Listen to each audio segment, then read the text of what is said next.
ওয়ার্দজাহানের খলিফা ওমর রাষ্ট্র পরিচালনা করেন। একটা সিকিউরিটি গার্ড নাই, কোনো বডিগার্ড নাই। দুশ্মনেরা খুঁজে ওমরের এত পাওয়ার কেন, বডিগার্ড কয়জন? কয় একজনও নাই। কথা রে মাইরা ফালানো তো বড় সহজ, কয় অনেক সহজ। আল্লাহ বলেন না না, আমি আল্লাহ যারে হেফাজতের বাউন্ডারি দিয়া রাখবো তারে কেউ ক্ষতি করতে গেলে নিজেই ক্ষতি হয়ে যাবে।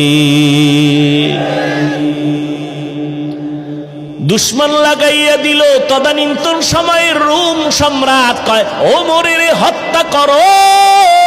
একা পাইলে একাই কোথায় পাও? দেখো খবর নিতে নিতে নিতে নিতে খবর পাইছে খোলা ময়দানে ওমর হাতের বালিশ বানায় একা একা ঘুমায়। কয় তরবারি কই? কয় দূরে ফালায়া রাখছে। কয়টারে মার? কয় সুযোগ পাইছি। দৌড়াইতেছে আল্লাহর বান্দা, দুশ্মন ওমরের মারার জন্য যায়। ওমর একা ঘুমায়, তরবারি নাই, হাতের বালিশ বানাইছে। অর্ধজাহানের খলিফা। দুশ্মন তরবারি নিয়া একটু আগায় আবার দাঁড়ায় ভয়। যাইতে যাইতে যাইতে যাইতে কিনারার একটু গেলেই তো কাম ঘটায় দিবে, কিন্তু তাকাইয়া দেখে ওমর একা ঘুমায় না, জঙ্গলের একটা বাঘ ওমরের পাহারা দেয়। খাকো বাদ আবু আতিশ বন্দা আম বামানে তু মুর্দা বাহাক জিন্দা।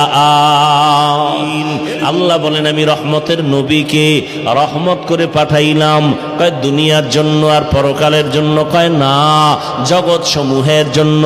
অনেকে তর্জমা করে উভয় জগতের জন্য নবী রহমত, আমি তর্জমা করলাম জগৎ সমূহের জন্য নবী রহমত।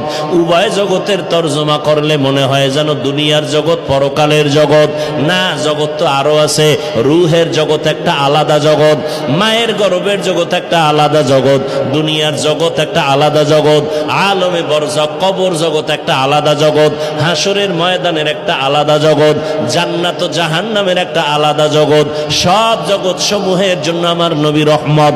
রুহের জগতের জন্য নবী কেমন রহমত, ভিন্ন আলোচনা। মায়ের গর্ভের জগতের জন্য নবী রহমত, দুনিয়ার জগতের জন্য নবী রহমত, কবর জগতের জন্য নবীজি রহমত, হাসরের ময়দানের জন্য নবী রহমত, জান্নাতের জন্য নবী রহমত, জাহান্নামের জগতেও নবী রহমত। এটা কেমনে? জান্নাতের জন্য নবী রহমত, এটা বুঝলাম। জাহান্নামের জন্য কেমনে? এটা তো বুঝে আসে না। বুঝে না আসলে বুঝার চেষ্টা করো, বিরোধিতা করিও না। জাহান্নামের ক্ষেত্রে আমি শুধু দুনিয়ার